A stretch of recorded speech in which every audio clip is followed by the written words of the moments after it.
Ici Louis Lemieux, votre fier député de Saint-Jean. La chaîne YouTube que vous regardez en ce moment, Studio Saint-Jean, c'est la chaîne de votre député au service de la communauté. L'idée, c'est de communiquer plus et de communiquer mieux pour aider les gens de la communauté à aider ou se faire aider par les gens de la communauté. Comme ceci.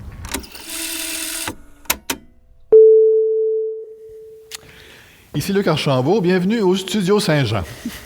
Aujourd'hui, avec mon invité, on va jaser de connaissances, d'opportunités, d'espoir, de faire sa place un peu par l'éducation. Je reçois aujourd'hui Mme Annick Tomlinson. Bonjour Annick. Bonjour. Annick, tu es agente au développement pour l'éducation aux adultes de la commission scolaire. C'est le centre de services scolaires. Ouais. Hey, ça change de nom, c'est compliqué des fois, mais on se comprend. Donc, pour l'ancienne commission scolaire des Hautes-Rivières, qui est maintenant le centre de services scolaires. Exact. Mais rassurez-vous, on fait encore l'école au monde. OK. On reçoit encore des adultes en formation. C'est sûr qu'on a toujours l'idée qu'une commission scolaire ou un centre de services scolaires, ça s'adresse particulièrement à des élèves au primaire, au secondaire. Ouais. En fait, moi, c'est important pour moi que les gens comprennent aussi qu'on a tout un volet au niveau de l'éducation des adultes en formation générale pour, par exemple, les gens qui voudraient terminer un secondaire 5 ou aller chercher les préalables manquants. On a de la formation professionnelle, on a du service aux entreprises, on a de la reconnaissance des acquis des compétences. Donc, ça, ce sont tous des services qui sont disponibles pour les adultes. On a également de la formation à la communauté, souvent qui sont offertes à très peu de coûts pour permettre aux gens d'aller chercher des acquis additionnels, soit pour un emploi ou, en fait, pour le plaisir. Ah, c'est bon. Je connaissais la relance parce qu'on passe devant la bâtisse souvent. Oui. J'ai eu l'occasion d'aller à la relance aussi pour des services pour moi. Là. Et j'ai été surpris d'abord de l'accueil. D'abord, tu es très bien accueilli. Ils sont très intéressés à toi quand tu arrives là, oui. Puis à qu'est-ce que tu as de besoin. Puis c'est facile. Moi, j'ai trouvé que c'était facile d'avoir accès aussi rapidement puis vite là, à qu'est-ce que j'avais besoin. Mais avant d'entrer dans la porte, puis de rentrer en dedans, puis de parler au monde qui sont là, j'avais un petit peu d'appréhension. Je me disais, mon Seigneur, je suis bien trop vieux pour aller là, puis qu'est-ce que je vais... Bon, tu sais, tout le genre de questions qu'on se pose pour s'auto-annuler tout le temps. Mais heureusement, j'ai été bien agréablement surpris de l'accueil puis des services. Bien, en fait, puis votre appréhension, je trouve ça intéressant que vous mentionniez ça parce que, bon, bien, vous, peut-être que vous êtes dit, bien, moi, c'est mon âge, tu sais, je suis trop vieux pour être ici, c'est ce que vous dites. Il y en a d'autres qui vont dire, oui, mais moi, j'étais dans le système scolaire, ça n'a pas fonctionné pour moi, j'ai pas aimé ça, je suis pas bon. Puis, donc, il y a beaucoup de gens qui vont avoir des réserves, effectivement, à venir demander de retourner sur les bancs d'école à l'éducation des adultes à cause de mauvaises expériences, à cause de préconception ou d'auto-annulation, comme vous direz. Mais oui, effectivement, c'est facile entrer à la relance. Il y a des gens qui sont là pour nous aider dans notre parcours aussi. Puis ça, c'est important de le mentionner. On entre à la relance pour aller faire, mettons, des préalables pour entrer dans un diplôme d'études professionnelles qui nous intéresse. Mm-hmm. Ça se peut que, comme adulte, on ait des préoccupations qui sont autres que scolaires, qui pourraient nuire aussi à notre cheminement académique. Bien, on a des équipes, autant en formation professionnelle qu'à l'éducation des adultes, des équipes d'intervenants, d'intervenantes qui sont là à différents niveaux. J'ai un problème d'apprentissage, mon budget n'arrive pas, j'ai des troubles avec ma gardienne, je vis de la violence conjugale. Donc, on va aussi aider les gens avec tout ce qui entoure leur chemin scolaire pour les aider finalement à persévérer dans leur projet parce que c'est ce qu'on veut, leur permettre d'obtenir peut-être des meilleures conditions de vie puis des opportunités additionnelles. Ah, c'est vrai ça. Parce que le souvenir que je reviens encore à moi, là, mais le souvenir que je regarde quand j'allais à l'école, là, comme toi, comme n'importe qui, on est dans un système scolaire, évidemment, puis c'est vrai qu'on ne fait pas toujours bien là-dedans. Mais quand je suis arrivé à la relance pour faire mes démarches avec la relance, c'est pas du tout la même chose que comme aller à l'école. Là. Non, pas du tout. Ça devient comme c'est pas comme si tu allais travailler avec tes partenaires ou tes confrères, tes consoeurs. Mais ta job à toi, c'est évidemment de rencontrer les objectifs pour aller chercher, exemple, une formation additionnelle ou ces choses-là. Oui. Mais c'est pas de l'école traditionnelle. Absolument pas. C'est pas de l'école traditionnelle et on ne s'attend pas non plus. On favorise, bien, c'est la même chose dans les milieux scolaires, peut-être moins quand vous et moi étions à l'école, mais on favorise la diversité aussi dans les types de profils. On le sait que nos élèves ne sont pas tous pareils, ils ont tous des besoins différents, ils ont des enjeux différents. Donc, chaque élève est considéré pour ce qu'il est, ce qu'il a à offrir à ce moment-là de son histoire. On va offrir aussi au centre d'éducation des adultes la relance, la francisation. Donc, on reçoit des gens qui sont immigrants ou allophones, puis on va les aider à progresser là, pour acquérir la langue française. On a commencé la francisation il y a peut-être 4 ou 5 ans au centre d'éducation des adultes La Relance, puis on est rendu, on avait peut-être 4-5 personnes au début dans notre francisation. On est rendu peut-être à 60-70 personnes.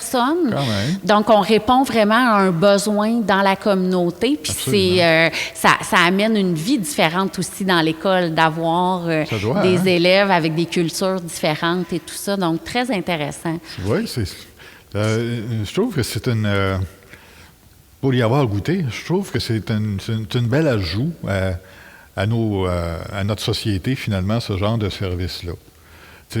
Où il n'y a plus personne qui peut se sentir... On a le droit de se sentir exclu, là, ça c'est sûr, on peut tout le temps douter, tout le temps... mais il y a tout le temps quelqu'un ou quelque chose, un organisme qui est là pour nous pas réintégrer, mais nous réaccueillir. Nous réaccueillir, nous accompagner, nous soutenir, parce qu'on sait qu'être à l'école à l'âge adulte, c'est beaucoup plus complexe. Que de l'être à l'adolescence. Absolument, absolument. Il y avait un autre point que j'aimais ça toucher avec toi, c'est l'école de formation professionnelle, l'école des métiers. L'école des métiers, oui. On appelait ça dans mon temps. Oui, l'école professionnelle des métiers. Donc, on n'est pas loin. C'est comme ça qu'on l'appelle. J'aime mieux l'école professionnelle des métiers que l'école des métiers. Oui. Mais à ce que j'ai pu comprendre, on dirait que c'est plus populaire, on dirait maintenant, l'école des métiers ou l'école professionnelle des métiers, que ça pouvait peut-être l'être au moment où on faisait juste la promotion d'université, là, tu sais. Oui. Bien, en fait, c'est intéressant que vous ameniez ça de cette façon-là parce que, en fait, l'école professionnelle des métiers, d'apprendre un métier, ça touche un mode d'apprentissage qui est différent. Ouais. Il y a des gens qui vont très bien l'apprendre dans la théorie, je lis, j'entends, et il y a des gens qui apprennent en manipulant, en essayant, en réalisant des tâches. Et est-ce qu'un est meilleur que l'autre? Bien sûr que non. C'est des styles d'apprentissage qui sont différents. Puis aussi, bien, les gens souvent qui vont avoir envie d'aller se chercher un métier, vont vouloir des fois plus rapidement aller sur le marché du travail ou vont vouloir avoir de la pratique.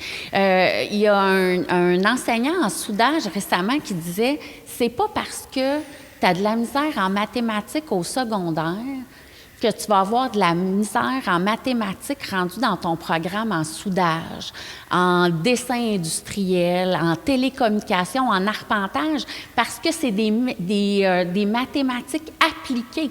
Tu vas comprendre pourquoi cette formule-là est là. Tu le vois, tu l'appliques et tu le constates en réalisant l'activité. c'est bien différent que d'apprendre des formules peut-être au secondaire. Puis encore une fois, mon but, c'est pas de mettre le secondaire de côté, c'est qu'on comprend aussi qu'il y a différents modes d'apprentissage. Puis c'est pour cette raison-là qu'on fait de la promotion aussi de l'École professionnelle des métiers ou des métiers en général dans nos écoles secondaires pour donner des options aussi valables, en fait, que celles de l'université, que le cégep. Puis la beauté de la chose, en cette période de pandémie, il y a des gens qui vont avoir de la difficulté à exercer, dans le fond, leur scolarité à distance. Ouais. Parce que là, on est beaucoup là-dedans. Là. Ouais. Les cégeps, les universités, on est à distance. Alors qu'à l'École professionnelle des métiers, on est en présence. On est en présence, en respect des règles sanitaires, en respect des règles de distanciation. Je suis allée ce matin prendre des photos à l'édifice Normandie, donc où on a les programmes en coiffure, en esthétique, en santé, en cuisine, en secrétariat, en comptabilité. OK. Puis je rentrais dans les classes... Tant de cogner à la porte, puis j'étais déjà entrée, tous les élèves avec leur masque de procédure, parce qu'il faut porter le masque de procédure quand on ne peut pas respecter la distanciation. Oui, absolument. Dans les ateliers, en train de réaliser des tâches pratiques. C'est un bel avantage en cette période-ci de pouvoir recevoir les élèves en présence. Ça favorise l'apprentissage, évidemment, parce qu'on ne pourrait pas les faire à distance. Dans la plupart des programmes, on va tourner autour de 40 du temps en apprentissage théorique et 60 du temps en apprentissage pratique. Avez-vous déjà essayé de changer un pneu à distance? Ça marche pas. Ça marche pas. Ça marche pas. Donc, on est vraiment en présentiel là, à ce moment-ci dans nos écoles, à l'École professionnelle des métiers, dans nos deux édifices, à l'édifice Laurier puis à l'édifice Normandie. L'édifice Laurier, c'est... Édifice Laurier, à côté de l'aréna municipale, l'École professionnelle des métiers telle qu'on la connaît. Ouais. Puis à l'édifice Normandie, c'est à la polyvalente Chanoine-Armand-Racicot. On a un secteur de la formation professionnelle qui est là également. Mais je vous comprends, on s'adresse sans doute à des gens qui connaissent. Moi, je suis là-dedans à journée longue. C'est ça. Fait que c'est sûr que c'est facile, mais effectivement, c'est important qu'on explique aux gens la différence. La différence, ouais. Parce que Normandie, OK, c'est le boulevard Normandie, ben oui, OK. Oui. Bon. Oui, là, ça marche. Là, ça marche. Là, J'ai ça viens de marche. faire une connexion.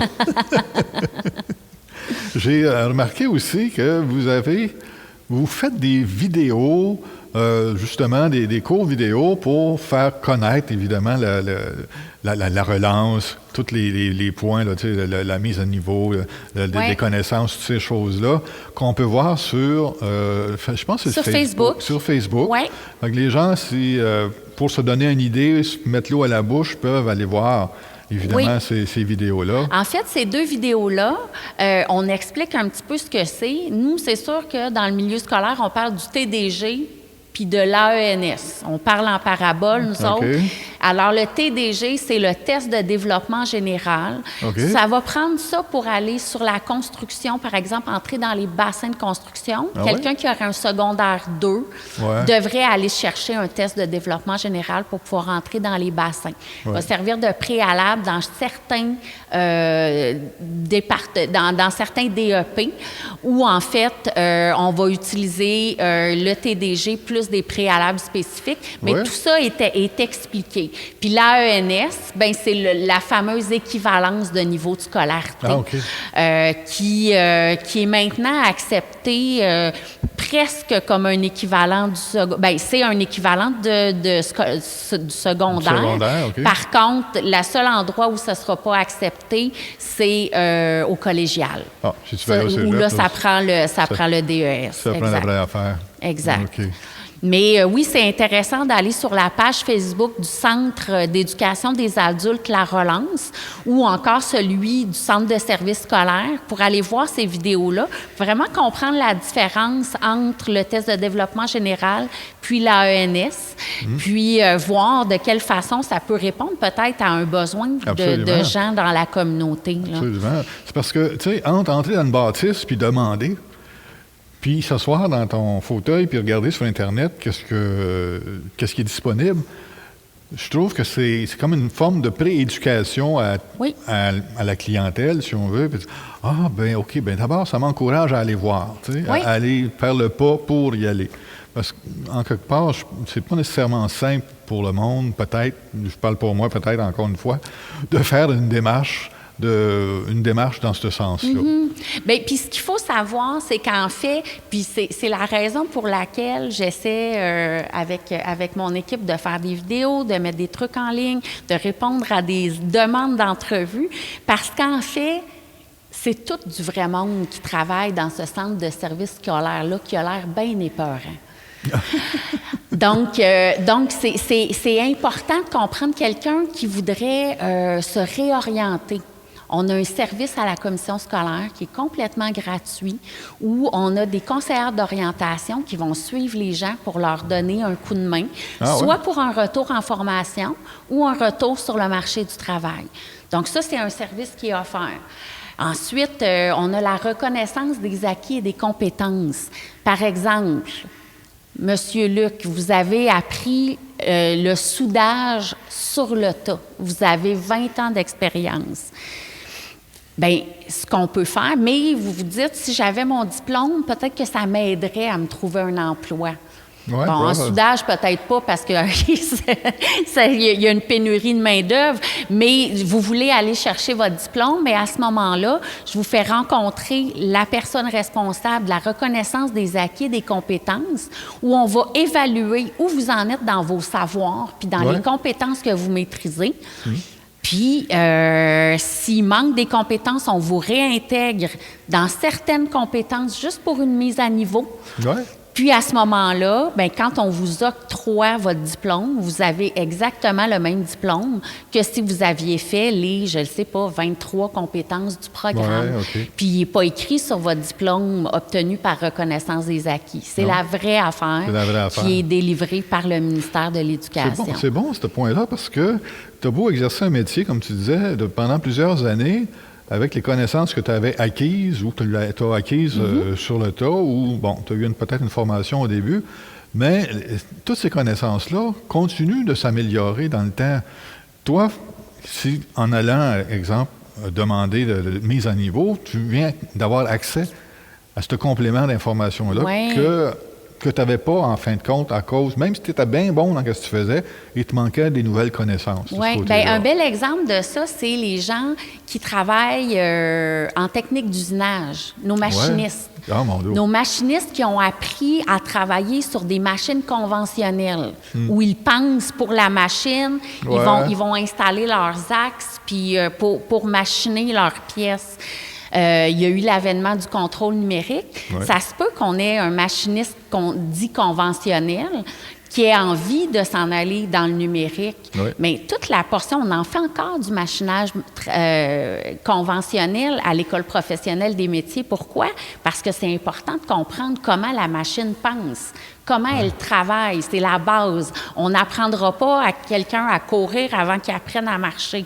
Donc, on va faire du conventionnel. Puis, à un moment donné, quand on comprend tout ça, bien là, on va s'en aller vers le numérique, où finalement, une fois que la machine est toute, on appelle setupée, bien, à ce moment-là, on appuie sur le bouton, puis la machine va travailler toute seule. Elle n'a plus besoin de nous, mais il faut avoir pensé pour elle avant ça. Donc, quelqu'un qui voudrait améliorer ses compétences en contrôle numérique, mais qui est un machiniste d'expérience, ça serait une belle place. Là. Surtout que c'est des métiers qui sont en demande en plus. Tout à fait, tout à fait. C'est bon. Oui. Wow, en tout cas, je suis... c'est impressionnant, Annick, le potentiel. Moi, je vois le potentiel d'amélioration, de refaire sa place, si on veut, avec des nouvelles connaissances, avec ces services-là. Le monde ne devrait pas s'en priver, finalement. Non. Puis en fait, on a tout un volet aussi qui est les attestations d'études professionnelles, où, dans le fond, c'est plus court qu'un DEP. Ça va répondre à un besoin sur le marché du travail immédiat, entre autres en hygiène et salubrité en milieu de soins. Donc, on a une AEP qui roule présentement, une attestation d'études professionnelles en hygiène et salubrité en milieu de soins. Ça va prendre des préalables moins élevés que pour entrer au DEP. Puis on sait que les employeurs nous attendent à la porte, là. Bien, c'est ça. On est en lien avec Service Québec, donc certaines personnes pourraient se voir subventionnées pendant la durée de leur formation. Ah. C'est évidemment, on n'en parle pas assez de la possibilité de prêts et bourses aussi. Ouais. Donc, l'aide financière aux études, c'est bon pour les AEP, c'est bon pour les DEP aussi. On a aussi des services. Service Québec nous épaule aussi pour certains élèves à l'éducation des adultes à la relance. OK. Puis, il y a tout un volet aussi dont on n'a pas encore parlé. On pourrait être ici longtemps, M. Luc. Il y a tout un volet dont on n'a pas parlé qui est le service aux entreprises. OK. Donc, on intéressant. offre également de la formation en entreprise. OK. Par exemple, on veut que nos soudeurs apprennent une nouvelle technique de soudage. Oui. On fait appel au Centre de services scolaires des Hautes-Rivières. Puis nous, bien évidemment, on a les spécialistes. On a nos enseignants au département de soudage qui sont à la fine pointe de la technologie. On offre le programme d'ASP en soudage haute pression. Vous voulez apprendre une nouvelle technique de soudage? Parfait. On organise un groupe en entreprise. L'enseignant va se déplacer et va aller donner ses services-là. Évidemment, c'est des services qui sont payants. Un peu comme si on était un organisme de consultation, si vous voulez, mais on a accès direct à la ressource enseignante, nous autres, ce qui est très intéressant. On va offrir de la francisation en entreprise pour les entreprises qui ont embauché de la main-d'œuvre immigrante. On va offrir du rafraîchissement français-mathématiques. On va offrir du chariot élévateur, de l'efficience cognitive pour l'organisation au travail. On va offrir à peu près tout ce qui se peut, tout ce à quoi une entreprise peut penser, Word, Excel, QuickBooks, nommez-les, là, simple comptable, on peut se déplacer, faire une offre de service et aller répondre aux besoins de formation de l'entreprise qui va évidemment, qui a tout avantage à laisser ses employés améliorer leurs connaissances, qui vont devenir plus productifs par la suite. Oui. Puis encore une fois, on est en partenariat avec Service Québec. Donc, il y a plusieurs formations pour lesquelles les gens peuvent avoir des subventions. Même pour la francisation en entreprise, c'est 100 %. C'est financé à 100 %, incluant les salaires et les salaires du formateur. Donc, c'est vraiment des opportunités qui sont très intéressantes à saisir, puis comme entrepreneur, qu'on ne sait pas nécessairement toujours tout ce qui existe. Pourquoi s'en priver? Pourquoi s'en priver? Exactement. Et là, ouais. Mais la formation d'entreprise, l'avantage, en tout cas, l'avantage que je vois, c'est que l'employé n'a pas besoin de se déplacer, perdre du temps de travail, finalement, pour aller se perfectionner. Il se perfectionne en même temps qu'il travaille, ou presque. Oui, là. oui, exactement, exactement. Des fois, on va le faire avant ou après les quarts de travail. Entre autres, on donne des cours d'anglais en entreprise, des fois pour les instructions de travail. Ouais. Vous savez, les machines, souvent, ça va se faire... les instructions de travail sont en anglais, donc développer le vocabulaire plus technique. Bien, on va faire ça après le quart de travail. On va faire ça peut-être à raison d'1 heure ou 2 par semaine. La francisation, la même chose, c'est vraiment... L'avantage, c'est que c'est en fonction du besoin de l'entreprise. Puis en fonction de ces... Des fois, il y a des organisations d'horaires qui sont pas simples. On a plusieurs quarts de travail. Donc, nous, nos formateurs peuvent se déplacer de soir, de jour, la fin de semaine. Donc, c'est très flexible aussi comme formule, là. Bon, d'ailleurs. On en apprend aujourd'hui? Moi, en tout cas, j'en apprends beaucoup, j'espère. Comment je pourrais dire? J'espère que les gens vont apprendre, vont l'apprendre, vont être... Voyons, je béquille, là. Que les gens vont prendre cette information-là, tout à fait. Puis tu sais, souvent, les gens disent je paie des taxes scolaires, mais je ne sais pas ce que j'ai en retour. Bien, en fait, il existe beaucoup de choses qui est mise en place. Je vous disais juste avant l'entrevue, on prend en charge de 4 à 77 ans, tu sais. Y a pas... on est là pour aider les gens à se développer comme individus, à développer leurs compétences.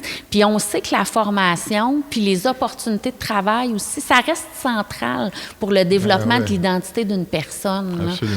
Donc, Absolument. moi, ça m'arrive des fois de rencontrer des gens qui étaient avec Service Québec, qui sont venus faire des AEP avec nous, qui me disent « Mon Dieu, Annick, mais tu as changé ma vie. » Puis je dis « Bien, c'est pas moi qui a changé ta vie, c'est toi qui as décidé de changer ta vie. Moi, je t'ai juste ouvert la porte. Ben. » Mais il y a quelqu'un qui leur a ouvert la porte. Puis sachez, en fait, j'ai le goût de m'adresser à la communauté, sachez que la porte du centre de services scolaires est ouverte. Puis qu'on est content quand on reçoit des gens, puis qu'on veut vraiment privilégier l'accès à l'éducation pour des gens qui veulent le faire, mais qui seront considérés comme une personne unique aussi, là, avec des besoins uniques, puis on sera là pour les accompagner. C'est super. Mais pour faire ça, ils ont juste à aller à la commission scolaire. Centre de services scolaires au Bien, c'est plus difficile en cette période-ci. Ouais.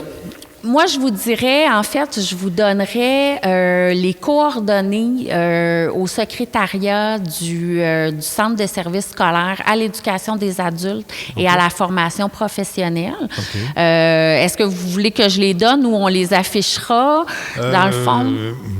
À votre convenance, c'est le 450-359-6411 et le poste, c'est le 7394.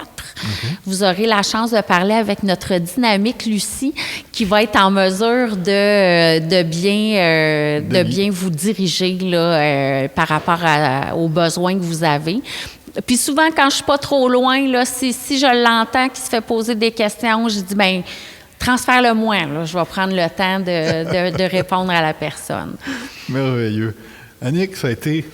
Merci beaucoup. Merci beaucoup. Ça a été un grand plaisir de discuter avec toi de toutes ces possibilités-là, toutes ces débouchés. Il y a l'optimisme là, dans l'air. Là. Ah oui, tout à fait. Je suis content pour le monde qui vont profiter de vos services.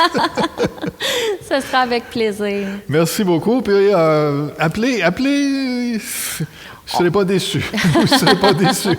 Merci. Merci. Bonne fin de journée. Toi aussi. Pour tout le monde qui aimerait ça, venir nous parler, faire connaître leur service, venir jaser avec nous autres de qu'est-ce qui les préoccupe ou se faire connaître auprès de d'autres personnes, contactez-nous, ça va nous faire plaisir de vous recevoir. Merci beaucoup. À bientôt.